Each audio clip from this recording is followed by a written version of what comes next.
Welcome to Northwest Tech Show. I'm Dave Duncan, and this is a show where we talk about technology and how a better understanding of it can help you have better outcomes at home, at work, and in your civic engagements.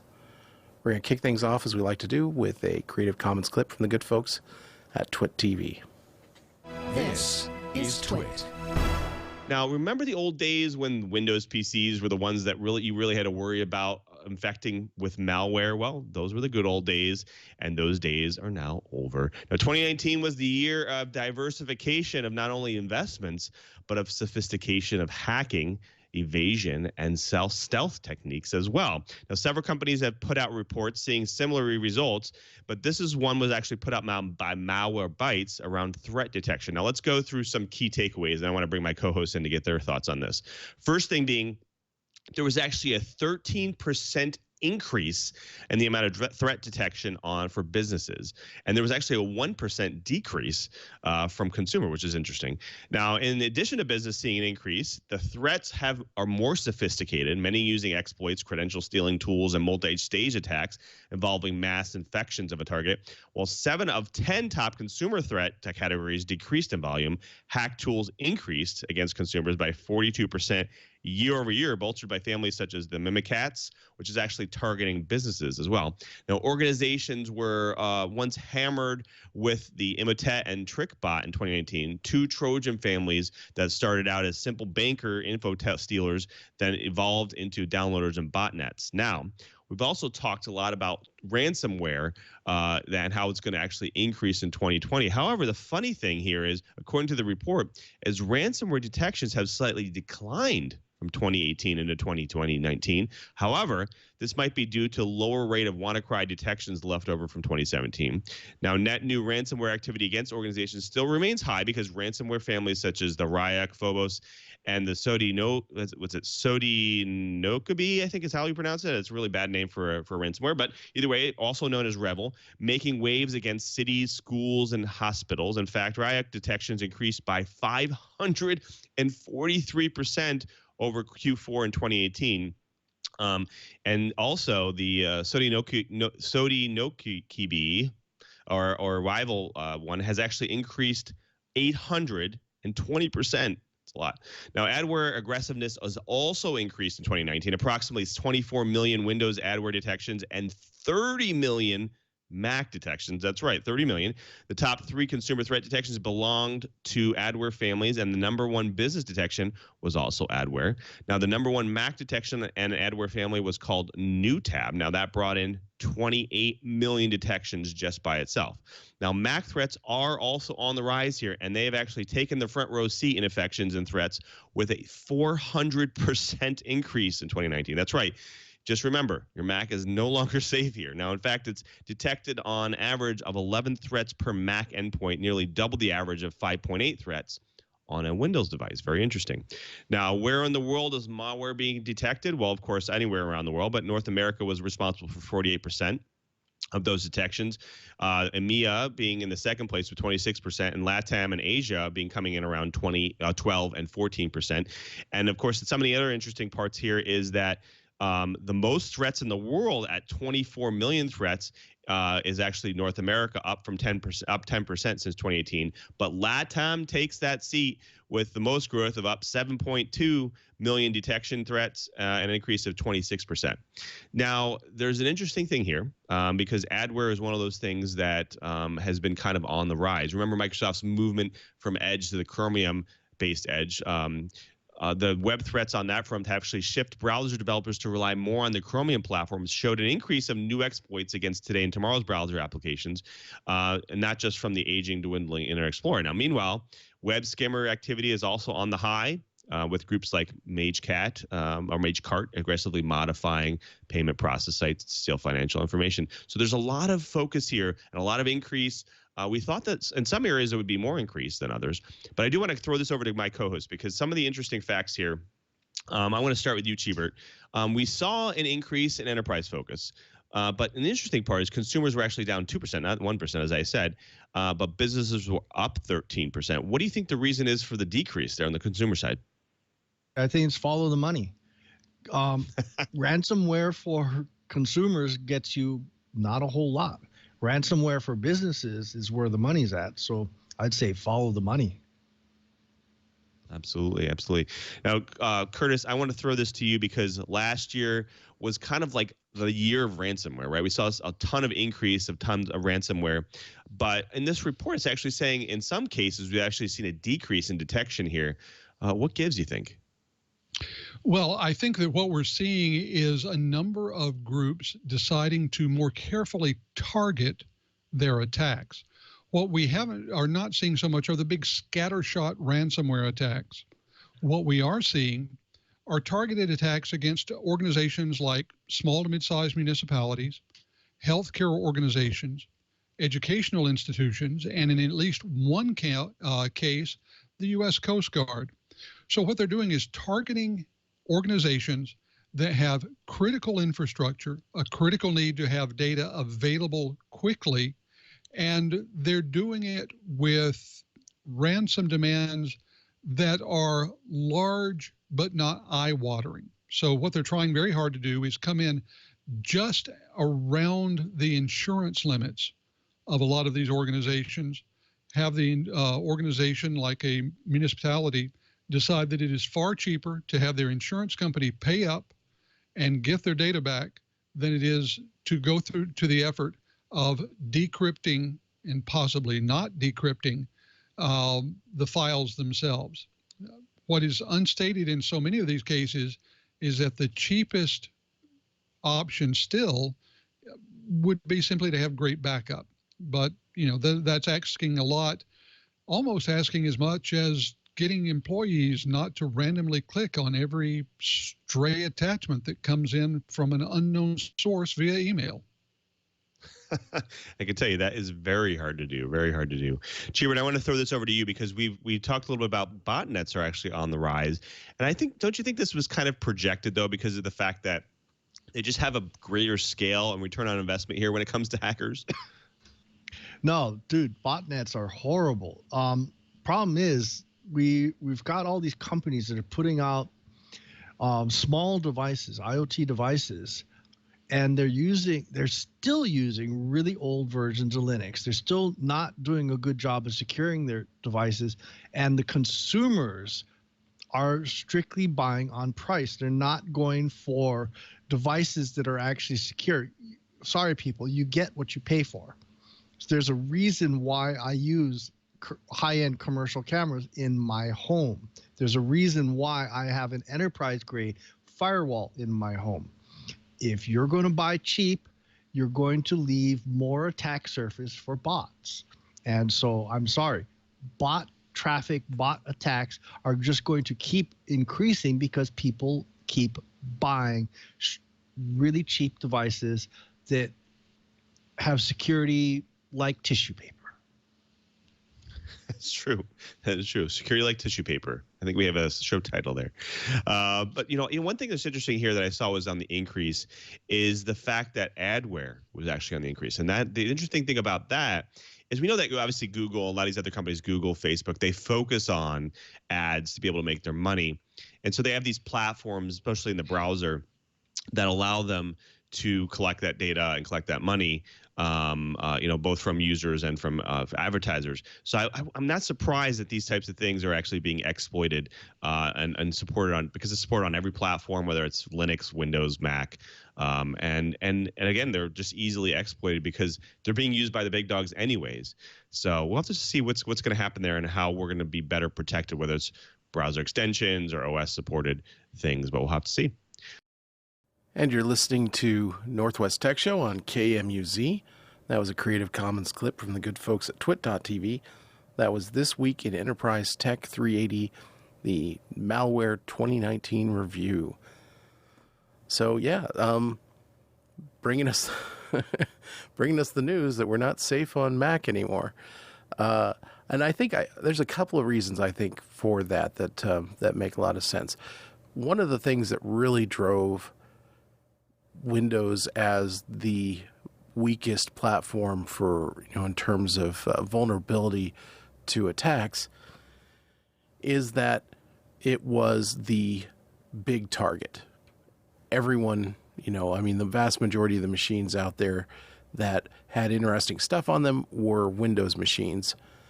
And also Windows generally had a lot more burden to support legacy software. So it made it hard for them to tighten up security. And, so it was a combination. The people that were attacking systems were specializing on Windows because they got the biggest bang for the buck. And Windows was kind of cut off from closing off some opportunities for holes. I mean, we kept a lot of the things we see in Windows come up were just, things that had been there for 20 years, and most recently, things like the translation text APIs. So, any software that used the Windows Text API had the potential to be exploited by this translation thing that pretty much no one was using, so no one was paying attention to it. And so the errors went unseen for a long, long time. I mean, that's why it used to be the big target. But recently, more and more and more stuff is moving to the web, and the web browsers have gotten a lot more sophisticated in an attempt to to accommodate that and to offer more features. And we know what happens when you add a lot more features to something, you get a lot more security holes. And now it was worthwhile for people to attack the web, the web browsers directly. And the web browsers are cross-platform in terms of Mac versus Windows. So yeah, from its relative obscurity in terms of people attacking it, the transformation to web-oriented attacks made the Mac disproportionate rise in security problems most recently. And the other thing is, because Mac kind of goes the opposite way Windows does, it tends to cut off things with each new generation of software.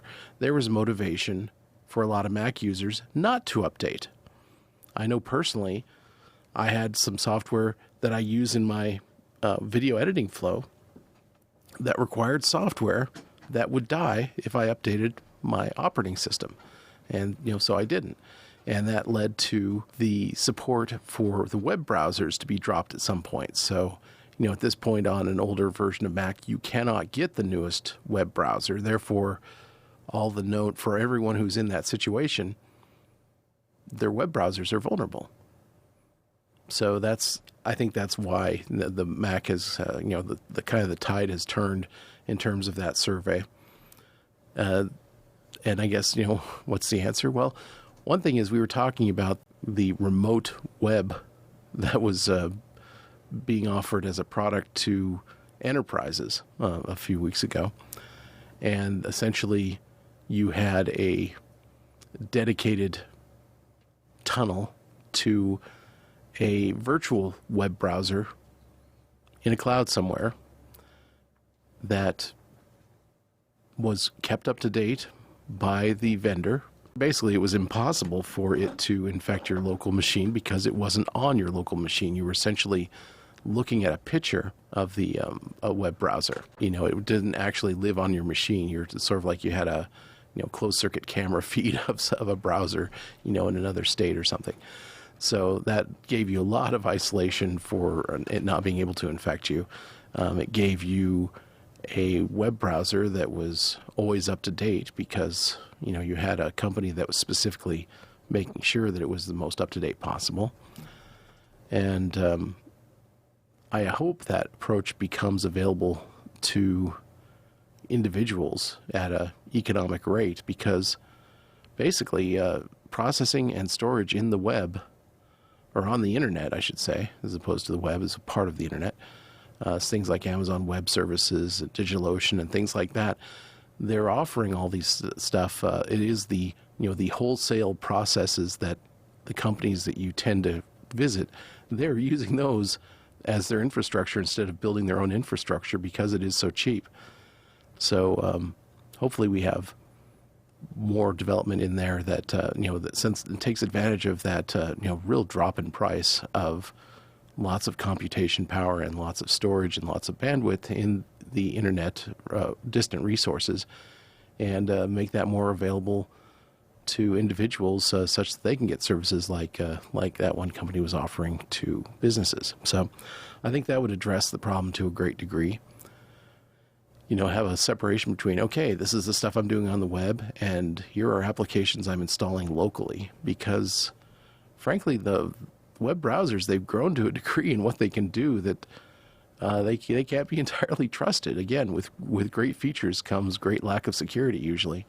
For example, there are all these add-ons that have recently been kind of cracked down on, and they're saying, okay, you got to have all these signatures on them and things, because it is such an easy vector to attack for most of the things you do online, to say, well, I'll just, here's this little company that's putting out this free browser extension, and it's on X million number of machines, so we'll just buy the company, upload a new version that has malware on it, and now we got a presence on all these machines. You can do things like that.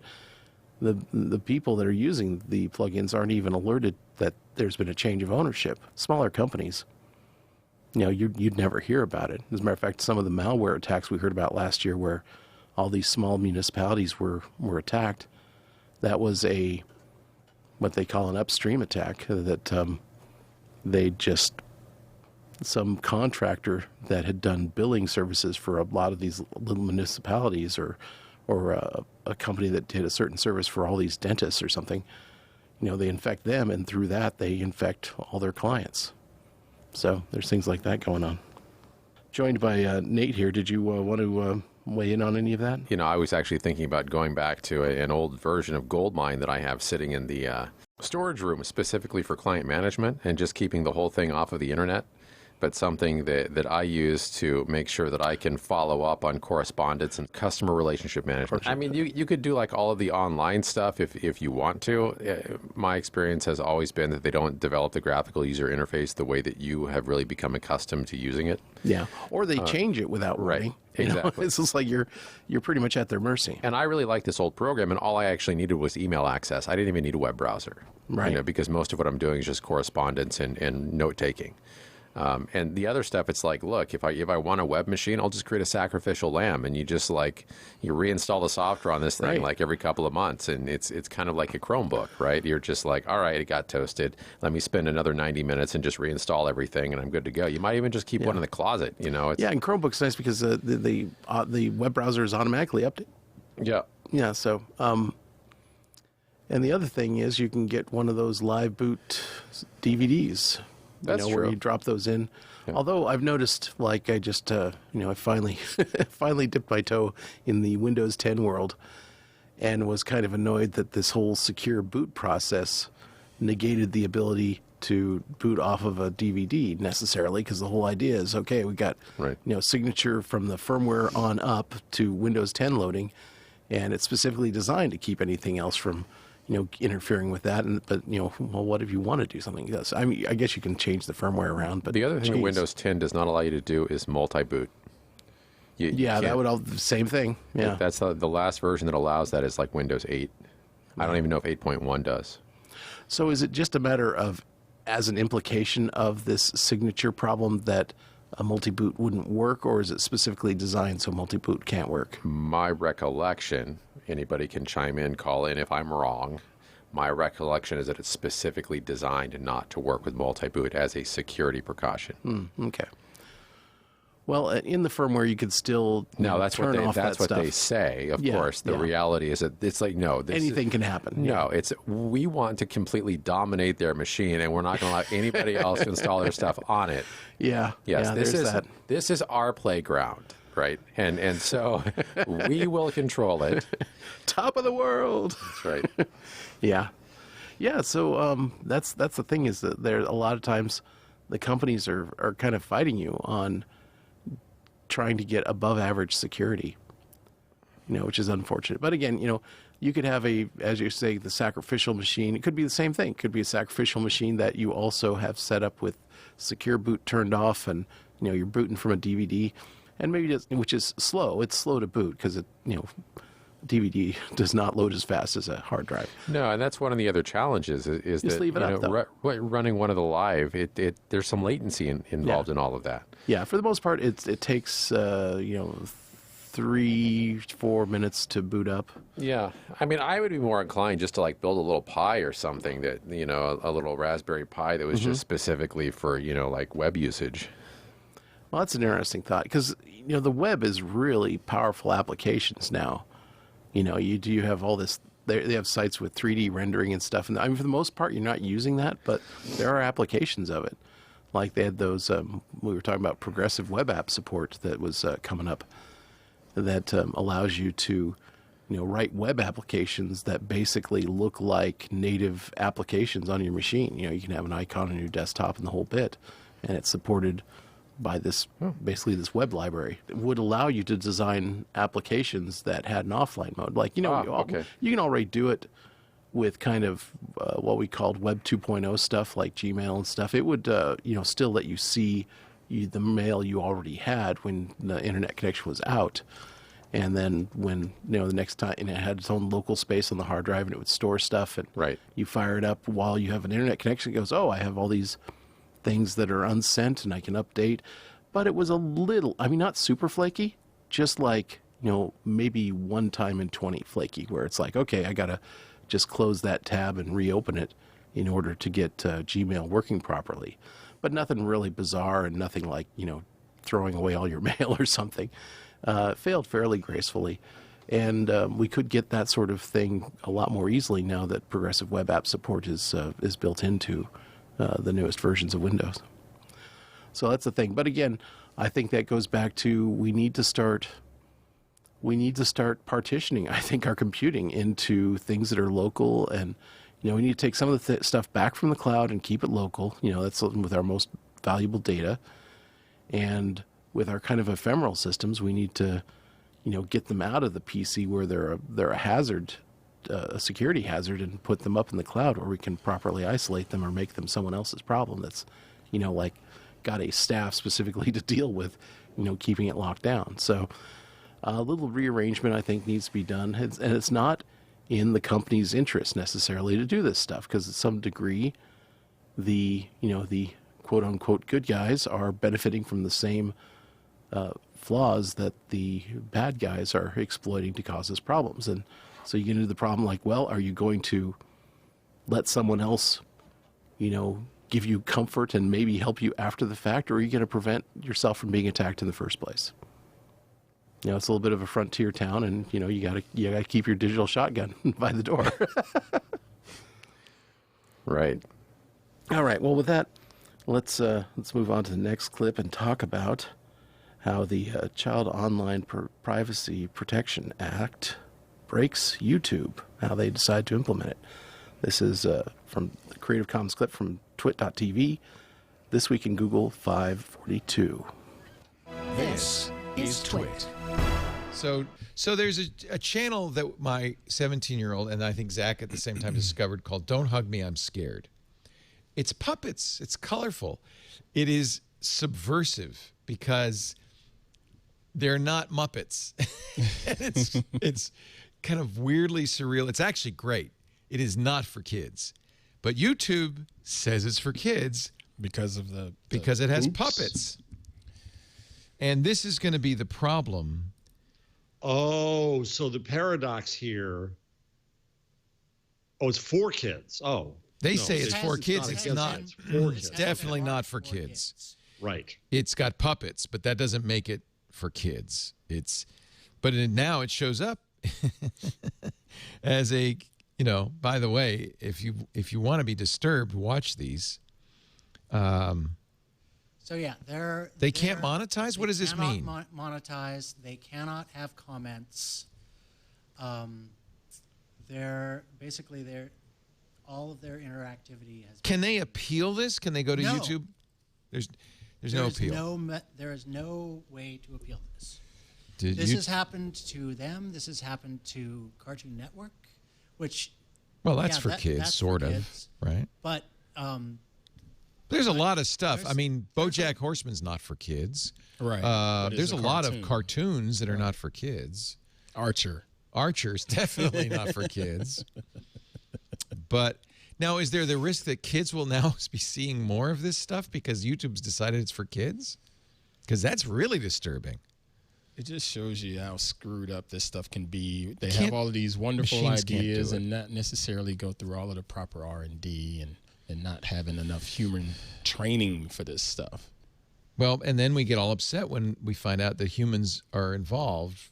Microsoft's getting heat now because it turns out that contractors have been listening to Skype conversations to grade the Right. the speech recognition, and it turns out it was just a bunch of Chinese people in their houses at home. And so I'm sure Microsoft will do something about that. Frog pants. Oh, Mr. Johnson. I feel so bad. I did not know this happened. Scott Johnson. I got trolled, and also F you, Tube. The instance was terminated because it was linked to a channel that was disabled for having 3 or more copyright strikes, which I'm sure is not the case with Scott Johnson. So he's moving his everything over to Twitch. He got dinged on years-old content, and every single one of his channels has been taken off of YouTube. The morning stream, which is a great show, has been banned from YouTube. You are, by the way, please be aware, you are prohibited from accessing, possessing, or creating any other YouTube accounts unless the link channel is reinstated. What if this happened to us? Man. This would kill It Twit. could.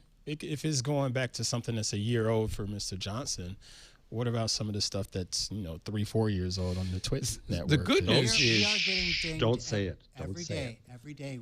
we get dinged a lot. We get dinged on The stuff good news from is we years and never years ago. relied on YouTube because I knew this was a potential problem. Right. Same Yeah. reason people said, "Oh, you ought to go all in on Facebook video." Nope. Nuh-uh. Nope. Nuh-uh. You build your platform on somebody else's site, they can always do that. They to have you. the leverage. So just a word of warning, I guess. These automated systems are just not very good. I Mike? get them wanting to I get where their heart is. They wanting to do the right thing, YouTube. But again, we still need to have someone step in and put some common sense on it. You need humans with scale. Right. That's the problem. Humans don't scale. Right. There's only 7 billion of us. Yeah, somebody said in the chat room, Bleak Double says, you're already making editorial choices based on YouTube. It's true. There's a chilling effect. We are now very careful about not playing video Yes. that might get us copyrighted, although we just did that. Yeah. Right? I just Whoops. it's not in my nature. You tell me I can't do something. Pretty much I'm going to do it. Pretty much that's what's going And to then happen. I'm going to go behind your back And edit it go out. edit. Right.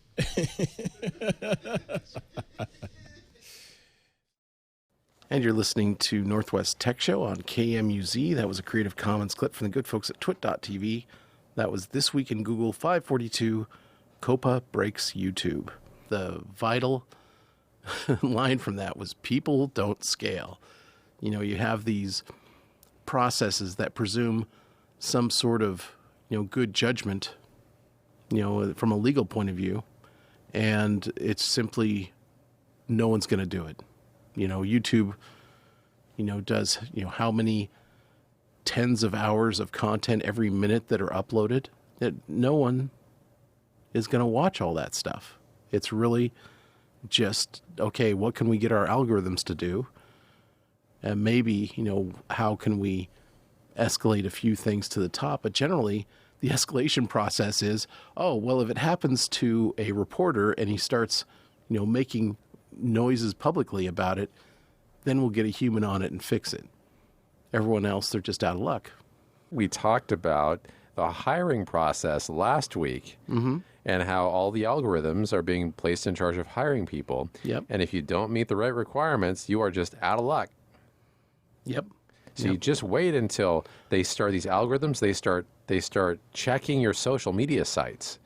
I'm telling you, this is why. Yeah. This is why we had that discussion. And my argument was, your argument last week was, it's just not right that we would have to do something like that. I do not disagree, Duncan.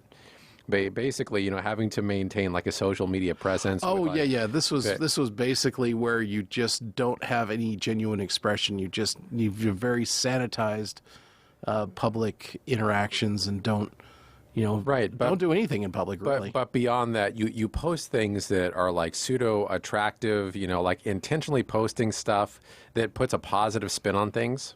Yeah, Right. but even that doesn't matter if you've got software deep diving. The whole point of, doing positive stuff to rise to the top of your search is so that, to the casual observer, they'll see the stuff you want to. The algorithm's going to see everything. But that's why you don't post negative things. You only post the positive things. Right. But right. So that was what we moved from was you could, as long as you posted enough positive stuff, the negative stuff would just get washed away. And you kept now that won't happen. And you kept politics and religion and all of those things like off of your social media sites. And this would improve your chances of employment. Right. And if you chose to engage in all of this public controversial rhetoric, it would likely minimize your chances of employment if you had to go through one of these artificial intelligence-based hiring systems. Yeah, you can be hired. Maybe you're not even guaranteed employment if you do all this self-censorship. You have a possibility of being employed, or you can participate in your government. In your public in a public way. You can't have both. Is kind of the thing. It's like, or at least you need to have enough independent income that you can go over here and do this thing. Like, say, if you go work for a place that their whole thing is advocating good public policy, they're not going to fire you for having an opinion about how you should have good public policy.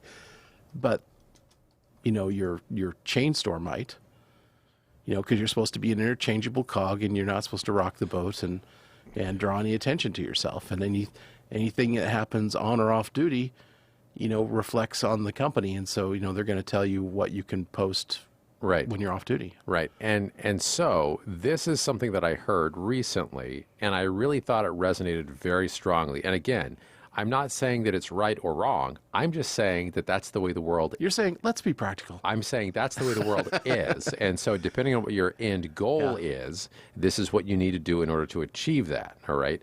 And this is the phrase. To achieve what?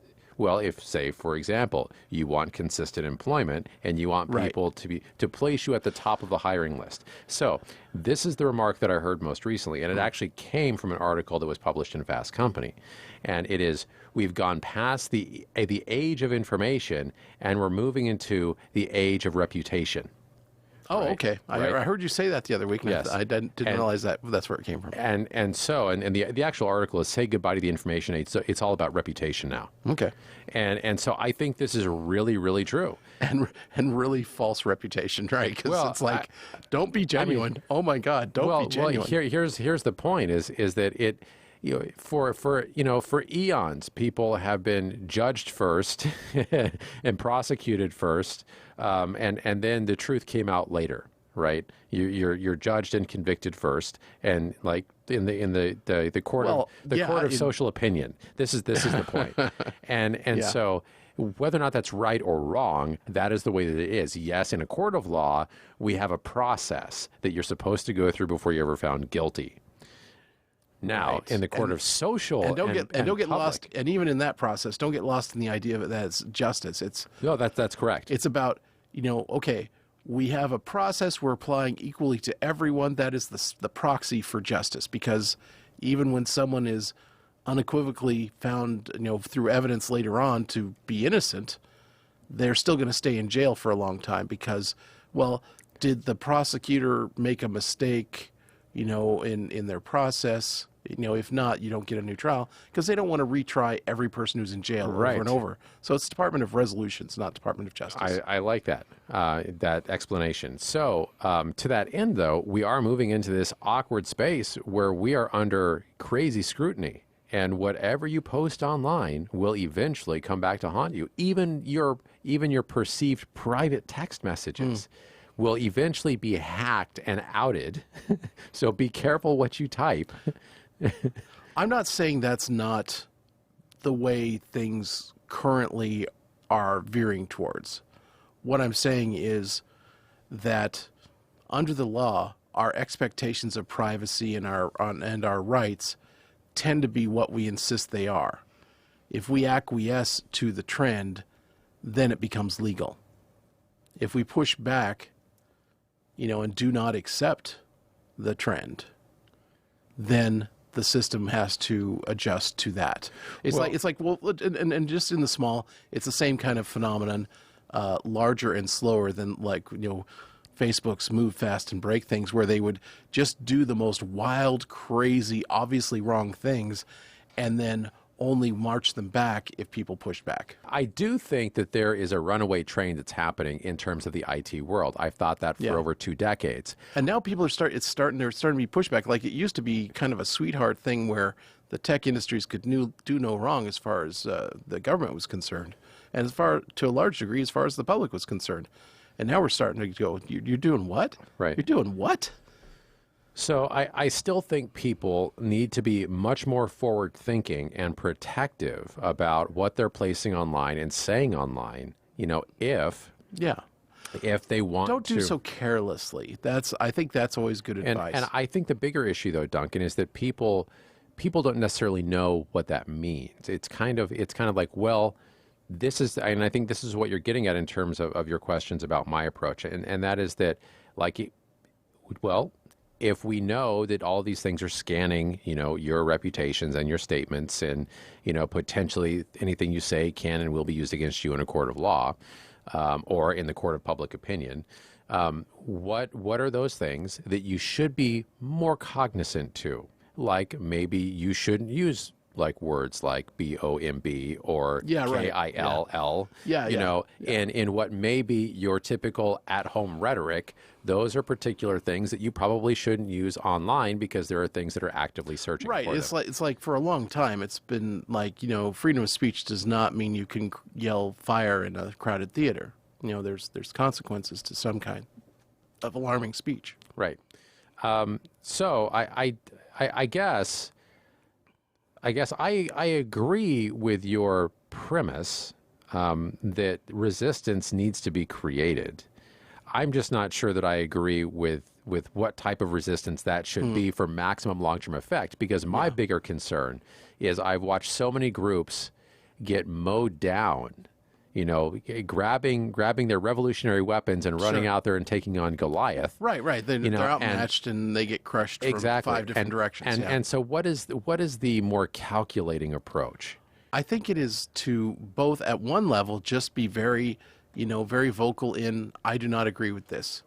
No one ever, as far as I can recall, got their house broken into by, I don't agree with this. If there was a time where simply going out on a march was enough to get you beat up or maybe shot. But we've, for the most part, put that behind us. Shooting people is generally not okay.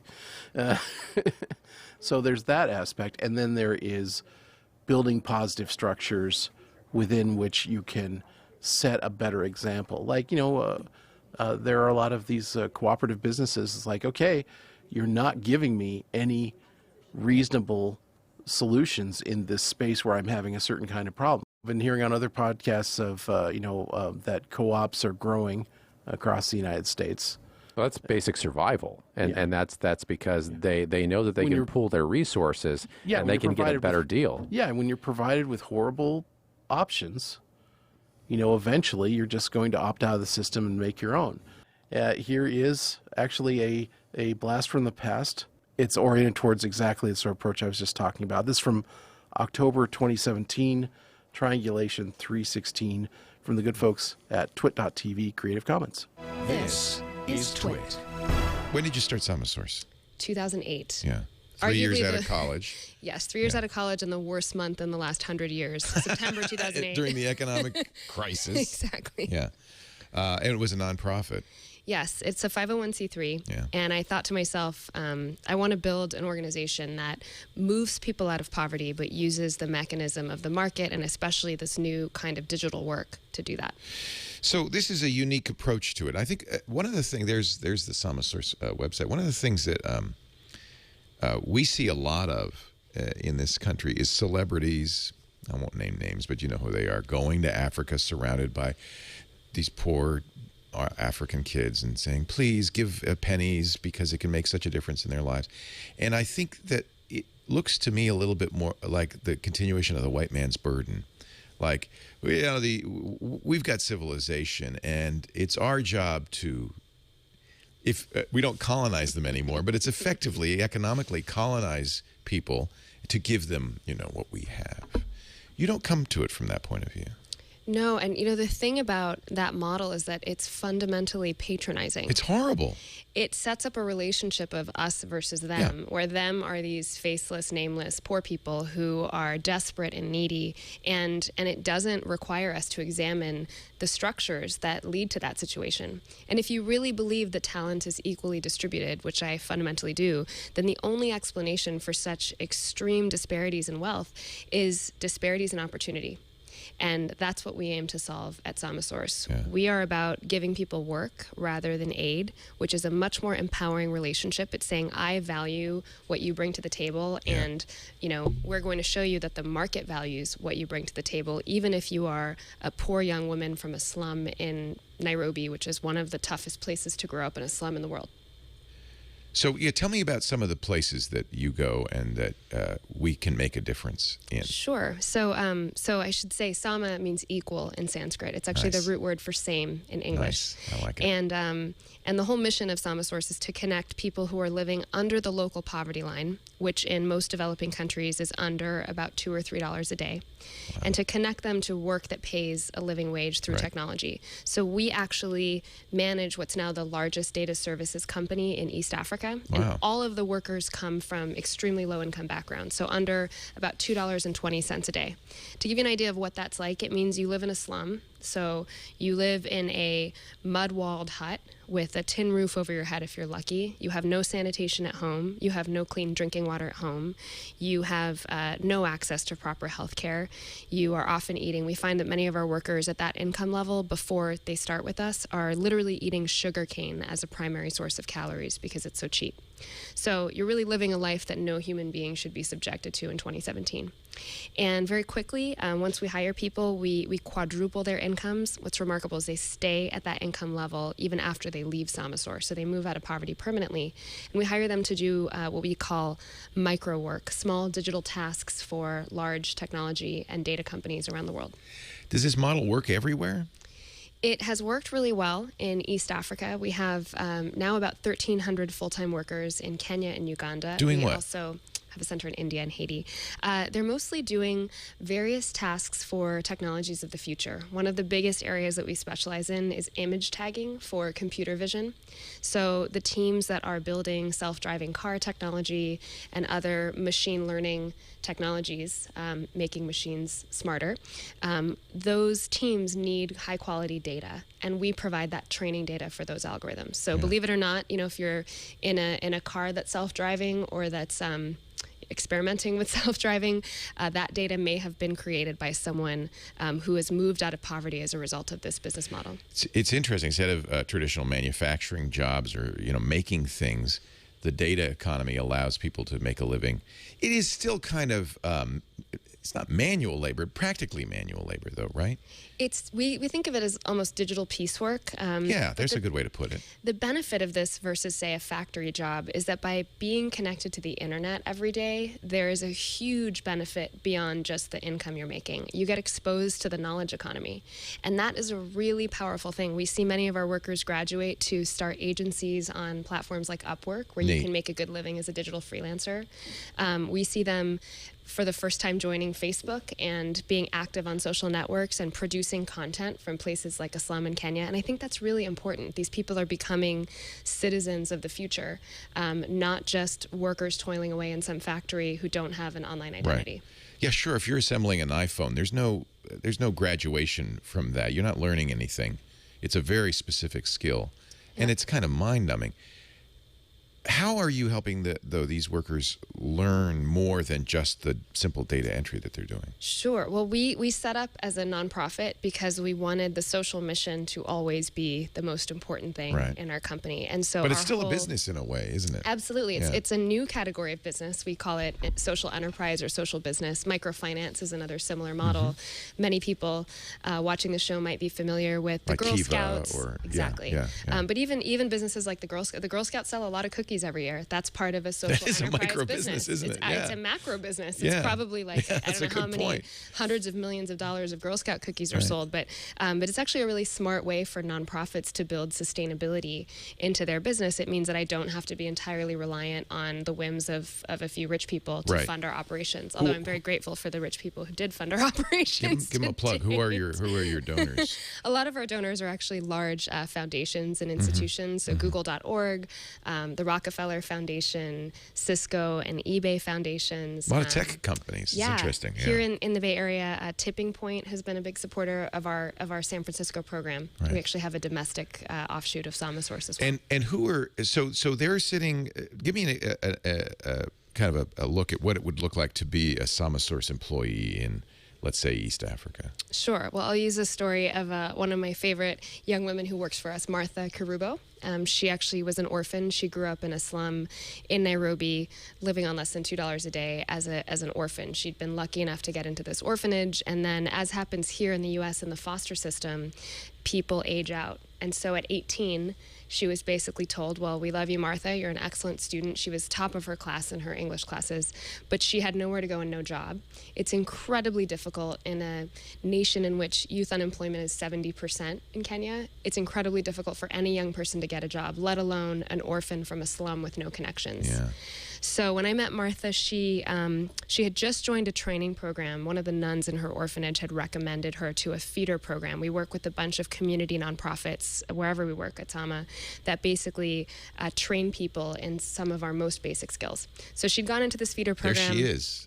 There she is. Wow. Martha Karubo. Look at that. That was her, I think that was like 2 years ago. That's an Instagram post. Yeah. Yep. So when I met her, I mean, she's got her hair done here. She's wearing a nice shirt. When I met her, Martha would not look me in the eye. She was looking at her feet. She was wearing baggy clothes. She was so, she just seemed almost ashamed to be alive. She didn't have any self-confidence. And one of the things we take for granted is that if somebody's never had a formal job, never known anyone who's had a formal job, they've sort of internalized this message about themselves that they're not worthless. Anything. Yeah.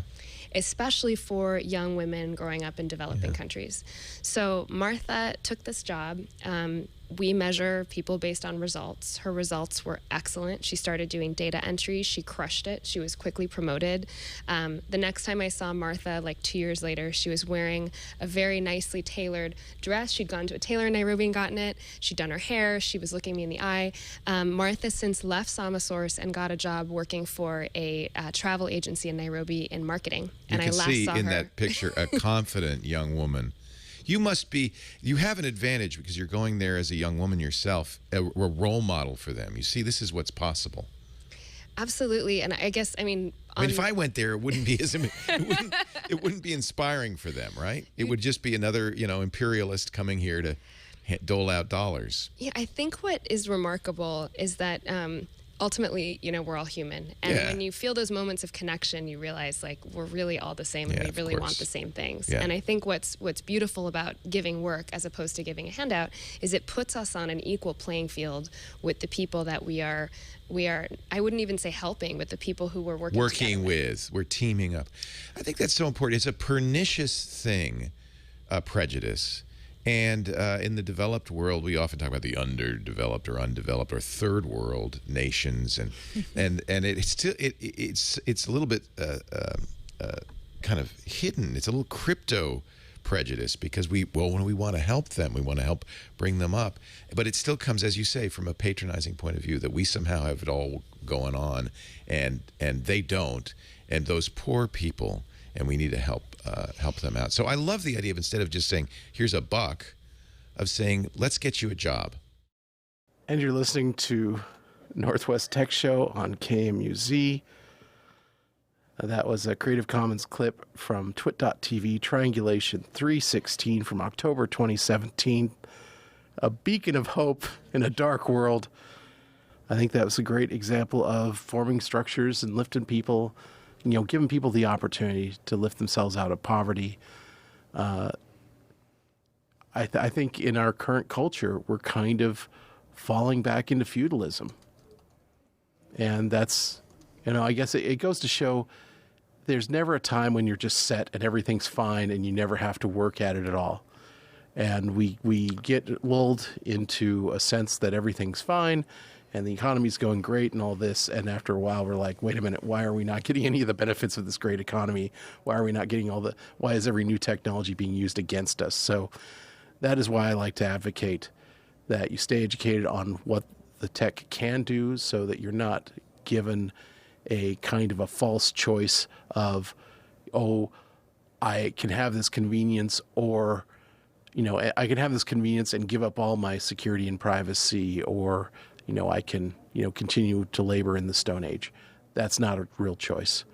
And organizations like the one she was just talking about, it's just people coming together, using the technology, using the human networks, and coming up with better solutions. It's, it is still possible. So with that, you've done it again. You spend an hour talking about technology and how a better understanding of it can give you better results at home, at work, and in your civic engagements.